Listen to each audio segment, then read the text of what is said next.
Here is House Speaker Tim Moore with his Republican response to the governor's address. Good evening. I am Tim Moore, and it has been and continues to be one of the greatest honors of my life to represent the people of Cleveland County as a Republican in the North Carolina House of Representatives. I've also been blessed with the opportunity to serve as the Speaker of the House since 2015. You know, the great thing about serving in the House is that every person who calls our state home is represented here, from our bustling cities and metropolitan areas to our strong rural communities. There are 120 people from all corners of this great state, from a wide variety of backgrounds and with many different views, and we all work together to make our state a better place to live and work. While we each bring a different vision on how to achieve these goals, we all do our best. You've just heard from Governor Roy Cooper about his vision for the state of North Carolina. Despite being from different political parties, both Governor Cooper and legislative Republicans have many of the same end goals in mind. We all want North Carolina to be a place where people can have good jobs, safe homes, and provide their children with the very best educational opportunities. We may have very different views on how to achieve those goals, but I and my fellow Republicans intend to try and find as much common ground as possible. In North Carolina, we're not afraid of our differences. Rather, we view our differences as a part of the rich fabric of our great state as we work together to move North Carolina forward. And speaking of moving forward, we definitely need to move forward. This past year has been difficult for families across North Carolina.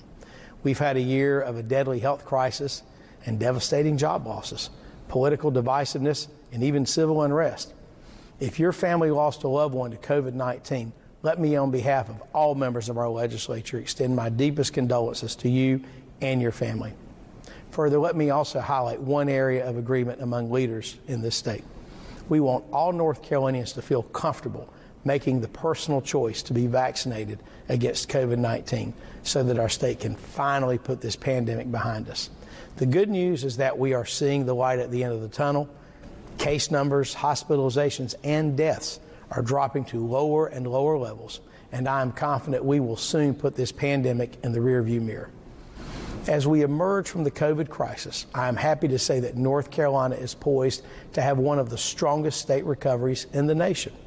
Because of the strength of our people and sound fiscally conservative governance over the last 12 years, North Carolina is a national leader in economic growth, but we need to stay the course. Smart budgeting, regulatory reforms, and tax cuts have led to increased economic growth, and I am proud to say that our state government has the largest budget surplus that it has had in many years. While many other states are hacking taxes, we have the ability to make further tax cuts. In fact, our strong economic climate is attracting major new employers, including a major announcement made just today that Apple Computer will be making North Carolina its East Coast hub and adding at least 3,000 high-paying jobs to the state. While we work together toward the same goals, there remain differences in our approaches. One major area of disagreement between the governor and Republicans is how to handle the good fortune of this major budget surplus. While the governor will push for large increases in state programs, bureaucracy, and spending, we know that this is a recipe for unsustainable budgeting that will eventually lead to painful cuts or tax hikes in the near future. Instead, Republicans will push to make investments that help the working families and small businesses of this state. We will use this one-time surplus of funds on capital projects and sectors to invest in our state, whether through a bond, federal funds, or our substantial cash reserves. We will dramatically improve our rural broadband access so schools and businesses throughout North Carolina will have the tools they need to compete in the 21st century economy. We'll also push to dramatically increase funding for water and sewer infrastructure so communities are not left behind. We're also going to invest in transportation to fix infrastructure needed to move our economy forward. We've always been known as the good road state, and we'll spend money on roads, bridges, and highways to maintain that reputation. We'll also invest one-time funds in assisting our children. COVID-19 has brought challenges to almost every facet of life, but it has especially impacted the children of this state. After a year of devastating school closures, North Carolina families are desperate for their children to recover as much of the lost learning opportunities as possible. I'm proud to say the legislature is doing its part to help students catch up. Virtual classes made it abundantly clear that our students need the in-person contact that a normal school day provides. That's why we passed legislation reopening in-person education in every public school district in this state for every parent that wants that choice for their child. Additionally, we created a robust, fully funded summer school option for all students to attend at no cost to their families. Every child deserves the promise of a strong education.